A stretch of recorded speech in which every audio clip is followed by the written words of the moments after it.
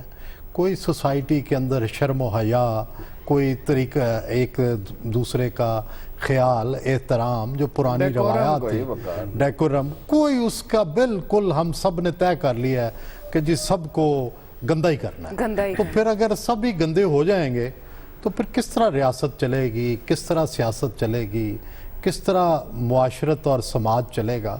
یہ طریقے ٹھیک نہیں ہیں. جو بھی آپ کی اجازت سے جو اکتوبر، میں نے ابھی آج غور کیا، اکتوبر 2013 کا جو میسج وہ فرما رہی ہیں تو اس کی تو ہڈی ٹوٹی ہوئی تھی اور بستر پہ وہ پڑا تھا، تو اس وقت کیا میسج اس نے کیا ہوگا؟ اچھا ایاز صاحب کہیے گا، لفٹ سے گرا تھا، آپ کو یاد ہے؟ نون لیگ کی سازش کہا جا رہا ہے، اس کے پیچھے ساری پلاننگ کہا جا رہا ہے. سیتا وائٹ کیس میں تھوڑی بہت تو ریالٹی تھی نا جو کسی نے استعمال کیا، اس میں بھی دیکھیں میں صرف آپ سے اس پہ جو ہے ایک نقطہ میں آپ سے گزارش کروں گا. اب تک کے دنوں تک معاملات یا مسائل نسواں پہ ہمارے ہاں جو سب سے بڑی اتھارٹی اور محقق رہے ہیں وہ ملک غلام مصطفیٰ کھر رہے ہیں. اس کے بعد اب جو ہے میاں شہباز شریف صاحب نے بھی اس میں بہت اس معاملات میں بڑی تحقیق ہے.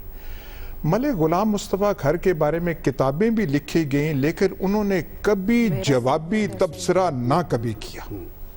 ٹھیک وہ جو ہماری جو ابھی وہ جو بیگم صاحبہ ہیں جو پہلے ان کی رہ چکی تھی، کیسی وہ مائی فیوڈل لارڈ لکھی ہے، اس کا انہوں نے ایک جملے کا جواب نہ دیا. اب یہ جو ملالہ، یہ جو کیا نام ہے جی اس کا، سوری ملالہ کا میں نام لے رہا ہوں، یہ جو ہیں جو کہہ رہی ہیں تحریک انصاف جس طریقے سے جواب دے رہی ہے، میرا خیال ہے اس کی ضرورت نہیں ہے، یہ ڈیزرو نہیں کرتی. اور اس کے دوران ہی ایک دم پتہ چلتا ہے کہ قائد تحریک انصاف جو ہیں وہ شکر گنج کے مزار پہ پہنچے ہوئے ہیں اور وہاں پہ وہ بیٹھے ہوئے ہیں اور وہ کر رہے ہیں. وہ تو اس کو تو ملک غلام مصطفیٰ کھارا پی ٹی آئی کے ممبر ہیں جی، مشاورت تو ان سے کرنی چاہیے تھی کہ مجھے کہنا چاہیے، انہوں نے کہنا تھا کہ چپ رہیں، کچھ نہ کہتے. تو یہ مجھے پی ٹی آئی کے ریاکشن جو ہے سمجھ نہیں آئے. ان معاملات میں آپ نہیں کرتے، پبلکلی نہیں کرنا چاہیے. مجھے بھی آپ سے سوال کرنا ہے سلمان صاحب کہ وہ کہہ رہے ہیں ان سے مشورہ کر لیں، تو نعیم الحق کو ذرا ایک طرف کر کے ان کو ذرا قریب لے آئیں تو ہو سکتا ہے بہتری ہو جائے ان معاملات میں، کیونکہ الزامات اور باقی لیڈرز کو بھی لگے. غلام مصطفیٰ کھر تو جو ایاز صاحب نے بات کی ہے، جو 2 حوالے دیے ہیں، اگر کسی نے شادی کی ہے تو اس پہ تو اعتراض نہیں کرنا چاہیے، لیکن یہ معاملہ سیاست کا نہیں ہے. میں کوئی اعتراض کر رہا ہوں نہیں، یہ معاملہ سیاست کا نہیں ہے، اس کے اثرات کوئی اچھے نہیں ہو رہے. جو کچھ عائشہ گلالئی نے عمران خان صاحب کے بارے میں کہا ہے کہ یہ لیڈرشپ جو ہوتی ہے، بہرحال جیسے ہم یہ کہتے ہیں جی ایسٹ ہے، اور یہ الزام جس طرح ڈسکس خود ان کی پارٹی کے، جیسے ایاز صاحب کہہ رہے ہیں کہ ان کی پارٹی کو بھی اس طرح نہیں تھا لینا چاہیے. بات ہے کہ معاملے کی تحقیقات ہونی چاہیے، اور ویسے بھی خان صاحب کو تو اب کورٹس پہ بہت زیادہ اعتماد ہے، اور انہوں نے بھی کہا ہے کہ میں کورٹس میں جاؤں گی اور میں وہاں جا کے یہ سارے شواہد دوں گی. میں سمجھتا ہوں کہ پاکستان کی سیاست میں 52% خواتین ہیں، اور ان کی تو حوصلہ افزائی ہونی چاہیے پولیٹیکل پارٹیز کے اندر. اگر اس طرح کے واقعات ہوئے تو پھر سیاست بھی بدنام ہوگی اور پاکستان کی سیاسی لیڈرشپ بھی بدنام ہوگی. اجازت ہو، دیکھیں ہمارا پولیٹیکل کلچر کتنا بیکورڈ ہے. یہ اگر ایسے الزامات امریکہ میں آتے تو وہ جو آپ کو پتا ہے، وہ جو ان کی لیٹ نائٹ کامیڈی شوز ہوتی ہیں، اس میں ایسے بازار اور زینت اور ہنسنے کا سامان ہوتا. ہم نے پتہ نہیں کیا سر پہ اٹھا کے اس مسئلے کو پتہ نہیں کیا بنا لیا. جب انہوں نے عائشہ گلالئی پہ الزام لگایا ہے کرپشن کا، بھائی آپ کی MNA آپ کی حکومت پختونخوا کے اندر اور آپ کی ناک کے نیچے یہ ہوتا رہا تو کیسے برداشت کیا؟ بیانات اٹھا لیے جائیں. ایک اور بھی پہلو میں سمجھتا ہوں کہ وہ کہتے ہیں نا بد اچھا بدنام برا, اب تو صورتحال وہ بنی ہوئی ہے. ایک اور بھی بڑا دلچسپ پہلو جو ان کا لہجہ ہے نا, یعنی وہ گمنام سی ایک MNA ہے, ادھر تو نہیں وہ کیا رہی ہیں, وہ اس علاقے سے ہیں جہاں عورتوں کو پڑھنے بھی نہیں دیا جاتا. پنجابی بولی ہے کہ میں تھانے دار دی سالی قید کرا دوں گی. اچھا, میں تھانے دار کی سالی قید کرا دوں گی, یعنی کوئی کس برتے پہ وہ دھمکیاں دے رہی ہیں؟ اچھا ایک بات اچھی کی ہے, کس کے برتے پہ دھمکیاں دے رہی ہیں؟ ایک بات اچھی آئی ہے جو ابھی وہ ناز بلوچ صاحبہ کے بارے میں پہلے خان صاحب نے جو ریمارکس دیے تھے وہ بڑے قابل مذمت تھے کہ اچھا ہوا چلی گئی, اور وہ جو لفظ استعمال کیا وہ میں نہیں کرتا, اور اچھا ہوا کہ اب انہوں نے دوبارہ انہیں اپنی پارٹی میں شرکت دی, دعوت دی ہے. سلمان صاحب اس نے کوئی ڈھنگ کا کام نہیں کیا تھا, خواتین کی عزت و تکریم ہونی چاہیے. اچھا کام ناز بلوچ نے نہیں کیا تھا تو اس کی مذمت کی گئی. اب اس نے اچھا کام کیا تو اس کی تعریف کی بہت ضروری ایک سوال آپ سے. آپ اچھا کام کیا تو اس کی تعریف کی جانی کرتی رہی ہے تحریک انصاف. کیا اسٹرگل اس نے کی یار, کیا اسٹرگل اس نے کی؟ یہ MNA ہے وہ بیچاری اسٹرگل اس نے کیا کی؟ اسٹرگل کو نیگیٹ تو نہ کرے کسی سیاسی کارکن کی. آپ عائشہ گل رضی کو تو کہہ رہے ہیں اس کا رویہ ٹھیک ہے تو اس کی تعریف کی جانی چاہیے. چلیں اس کی تحقیقات کروائیں جی, کورٹس پہ تو اعتماد ہے, آزاد کورٹس ہیں, کوئی نہ کوئی معاملے کو کورٹ میں لے کے جائے. آپ بتائیں 30 سالہ دوستی کے دوران آپ نے عمران خان کو کیسا پایا؟ بلیک بیری سے انہیں اتنی محبت کیوں ہے؟ نہیں سب جاننا چاہتے ہیں, میں نہیں عوام جاننا چاہتے ہیں ہارون صاحب کہ بلیک بیری سے اتنی محبت کیوں ہے. اور باقی پروگرام شروع ہونے سے پہلے ایک آپ بات کر رہی تھی کہ جہاں گڑ ہو وہاں مکھیاں تو آتی ہیں. میرا خیال ہے اتنا کافی ہے. یہ اس طرح کے معاملات ہیں کہ اس پہ کھل کر گفتگو. بہت سے بلیک بیری ہو سکتے ہیں. بلیک بیری نے کسی چیز کا نام رکھا ہوا ہے. نہیں بلیک بیری ٹیلی فون تو اس کے پاس کبھی تھا ہی نہیں. ایک دن کے لیے میں نے کبھی اس کے پاس ایسے وہ نکلا تھا مینار پاکستان کے جلسے میں خبر چھپی ہوئی ہے. خبروں کو چھوڑے, میں تو عینی شاہد ہوں نا, میں نے اپنی آنکھوں ایک دن کے لیے کبھی اس کے پاس بلیک بیری نہیں تھا. مجھے نہیں پتا وہ سویسا وغیرہ ہم کتاب لکھ دیں پھر کیا ہوگا؟ ڈیفینیٹلی انہیں کتاب لکھنی چاہیے تھی. میرا خیال ہے کہ جتنا وقت ہو چکا ہے اب اس کا اثر بہت کم ہوگا. اگر تو وہ اس وقت فوراً لکھتی, اور اس وقت لوگ دلچسپی بھی رکھتے تھے, جاننا بھی چاہتے تھے, ان کو بڑے بڑے اچھے پروگراموں میں بھی بلایا گیا, ان کو پروگرام ملا بھی, لیکن وہ 3-4 سال میں اب بہت دیر ہو چکی, اور دیر آئد ہمیشہ نہ درست آئد. بہرحال عائشہ گل علیہ کہ عمران خان پر الزامات کی غیر جانبدارانہ تحقیق کی ضرورت ہے. 68% عوام یہ سمجھتے ہیں جی ہاں تحقیقات ہونی چاہیے, 38% تحقیقات بھی ہونا ضروری نہیں سمجھتے. پروگرام کا وقت ختم ہوا چاہتا ہے. آپ کے فیڈ بیک کا رہے گا انتظار اگلے پروگرام تک کے لیے. اللہ نگہبان.